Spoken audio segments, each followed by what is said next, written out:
All right, class. First off, as always, good day. I'm glad you're here. So, today we're going to continue on with the Reconstruction. We're going to be looking at some of the things that actually really helped out African Americans during this Reconstruction time. But then the second half, the tail end, is honestly one of the darker stains in our country, something that came about during this time, and it basically it's still around to this day, to be honest, but it's not as these guys are not as forthcoming as they were back, let's say, in the 1920s, 30, 40s, 50s, even 60s, So you're going to see what I mean when we get to that point. Okay.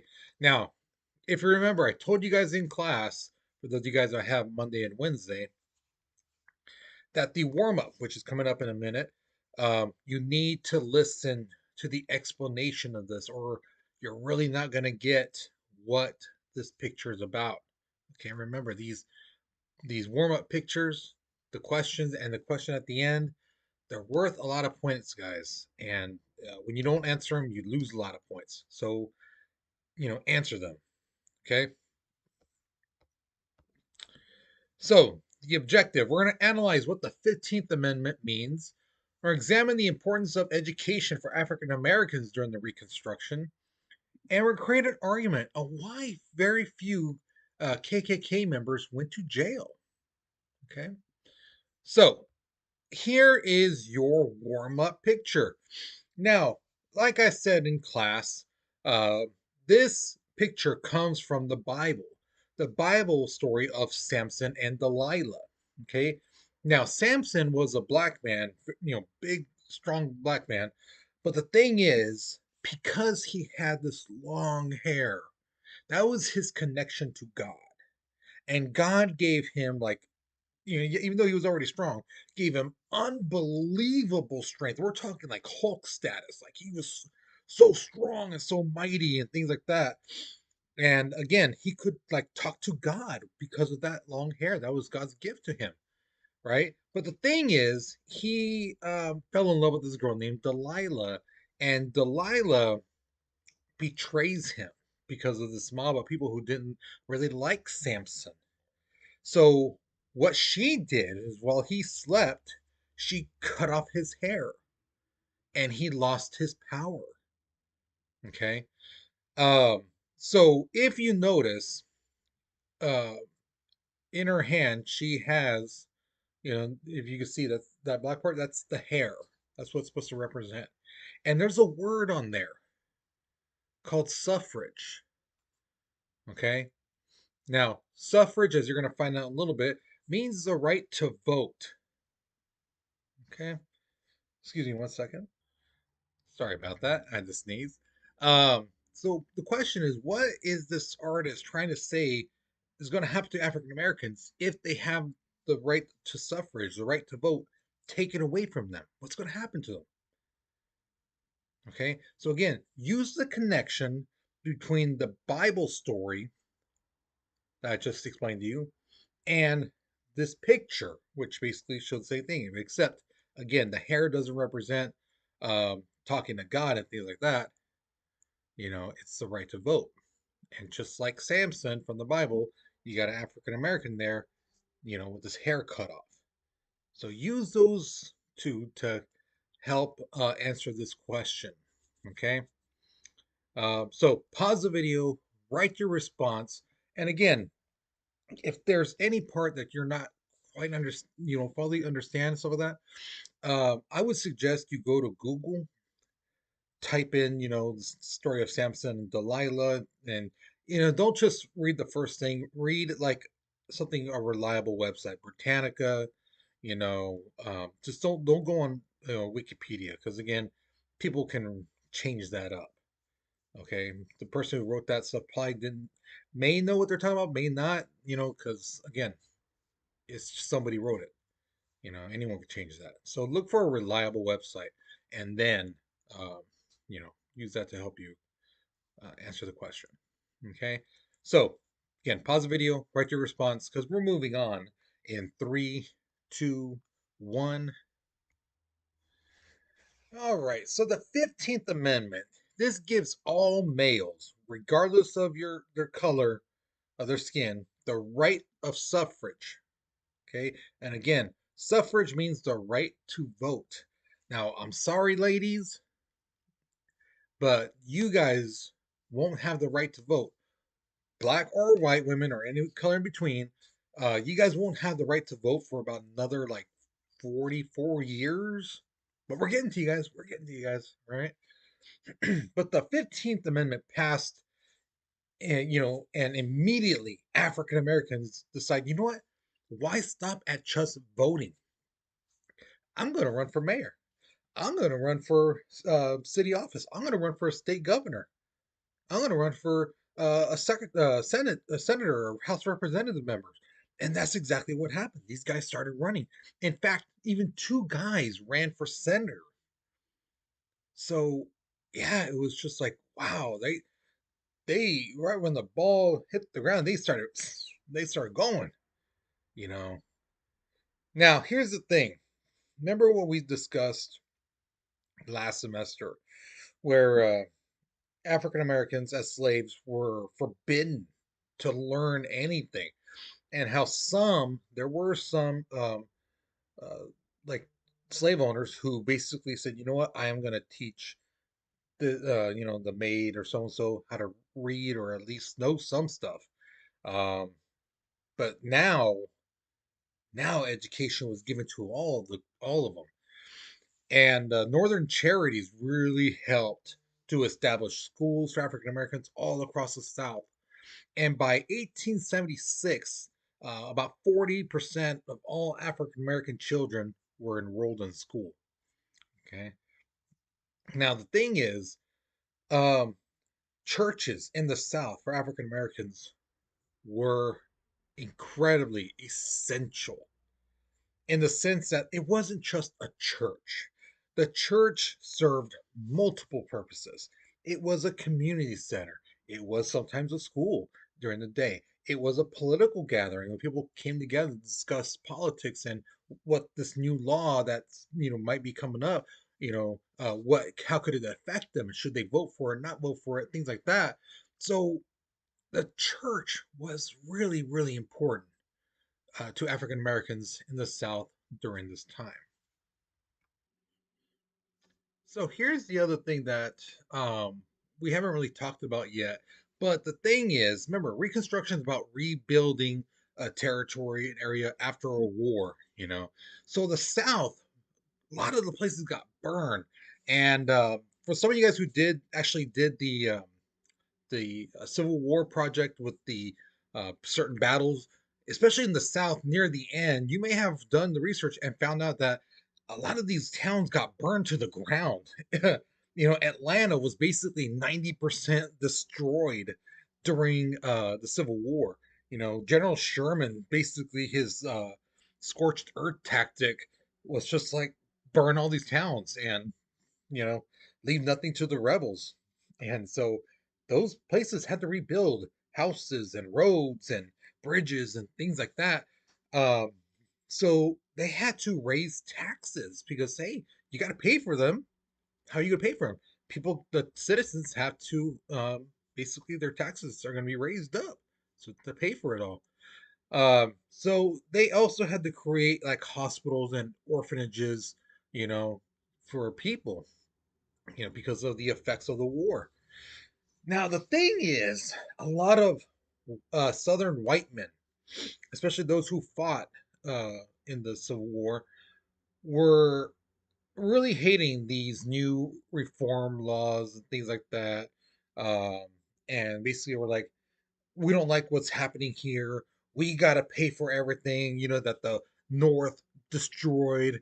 All these laws that are, hurting us. It's, because of them, the Northern states. And the thing is, the Southern people they realized we can't pay for everything. We don't have enough money. So the taxes are already too high. So Southern states had to borrow money. Now, here's the thing. Um, the people they had to borrow money from were northern states. So the people that they hated, the people that were like, they felt that, hey, you put us in this position, you know, they now have to go to those states and be like, you know, we need to borrow some money, you know, we need to borrow some money for you guys. So northern states, northern banks, and some of that had money that they was like, okay, we'll lend you to this, but the interest rate's going to be high and things like that. So again, high property tax. They had to repair new buildings, old buildings, these new programs. Uh, they had to borrow money from their enemies, basically the people they felt were their enemies, and this just caused a lot of people to get really, really upset. Again, particularly the Southern white man. Okay, and many of those guys who owned land, they had plantations. They had even if they had a little bit of land, um, if they couldn't pay their taxes, they were basically forced to sell their property, their house, the land that they had. And this really ticked off some of those guys because now they're like, well, who's benefiting? We're the ones hurting. We're the ones going through all this stuff. And they look at African Americans and they're like, look at those guys. Feel to those guys over there. You know, life was better when they were slaves and things like that. And, because all this stuff happened, now, they're free. They get all this stuff. They get protection. And we have to pay for it all. We are getting, taxed on. I'm losing my house. My family has nowhere to go. So they're just getting angry and angry and angry. And that anger bottles up. And you're going to see what they do to kind of sense release that anger. So here's the thing, a secret society was formed in 1866 that was meant to undermine Republican rule and intimidate African Americans. Okay, now these underground secret societies were hate groups. Okay, now when we say hate groups in America, in the South, people typically think, oh, the Ku Klux Klan. Here's the thing, the Ku Klux Klan, believe it or not, was not the first group. Yeah, they weren't. The thing is why people knew about them was because they were the biggest group. Okay. They had a lot of people in their group. So again, they weren't the first, but they were the largest. And when, you know, people started hearing about this group, you know, they started, people wanted to join them, you know. So the Ku Klux Klan was formed by Confederate soldiers. Again, people who fought in the Civil War, but they fought for the losing side, the South. And it all started in Pulaski, Tennessee. Okay. Now, the reason why because I've been asked this quite a bit from students throughout the years, did they really think they were ooh, scaring people as ghosts? It's not that they were it's just any ordinary ghost. It was supposed to be they were the ghost of the soldiers who died in the South, the Confederate soldiers, that they were the ghosts of them getting revenge for, them dying and for all that happened and things like that. And the other thing is, so too, a lot of people make the misconception that the Ku Klux Klan only attacked African Americans. They didn't, believe it or not. The Ku Klux Klan actually attacked not only African Americans, you know, but they also attacked white Republicans in the South. People who basically said, you know what, what's going on here to help African Americans get on their feet and things like that. That's awesome. That's great. Those people were attacked. Teachers at African American schools were attacked. And again, basically anyone who supported any of the laws or bills or programs to help out the African Americans from, you know, progressing, from getting a better life and stuff. If you supported it in any which way, any of the things, you could expect a visit from the Ku Klux Klan or any other, some of the other hate groups at that time. Now, here's the thing, too. This is one thing I really I don't like it. I hate it when students say this all the time. Um, like, oh, if I was it back then, I would have done this. I would have done that. I wouldn't been just scared, running and hiding and things like that, like those people did back then. Here's the thing. They didn't. Those African Americans and those white Republicans in the South back then, they didn't run away from them. They didn't, oh my God, no, they're going to come after us. No, no, they didn't. They actually fought back. You know, they formed militia groups, citizen soldiers, because again, they couldn't always run to the nearest Freeman Bureau where the soldiers were and stuff like that. They couldn't always do that. So they had to form their own, like, in a sense, kind of like a gang in their neighborhoods to protect one another. So they saw Klan members coming, hey, they could fight them off.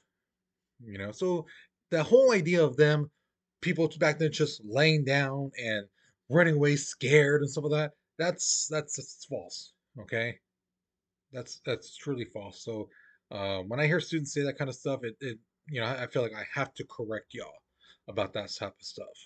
Okay, now because of all this happening, word gets to Washington that hey, this type of stuff is happening in the South. There's these hate groups and things like that. They cover their faces so no one can see them. La la la. So Congress passes three enforcement acts in 1870 and 1871, and they basically outlaw the activities of the Klan. Any type of hate group, they outlawed their what they were doing, their activities. So here's the thing: in the entire South, they got only 3,000 people. Okay. We all know there was a hell of a lot more people than just 3,000 in those groups. So only 3,000 were arrested. But the thing is, only a couple hundred of them were actually convicted and served time in prison. All the rest of them got off. So the 3,000, maybe, like 200 and some of them actually were convicted. The percentage is pretty low. Okay, so again, this just kind of is a foreshadowing of what's going to happen in the future in the South. So here's your question. Now, this is another thing too. I should have told you guys at the beginning. You should really listen to this part as well. So this graph here represents African Americans who registered to vote in the South.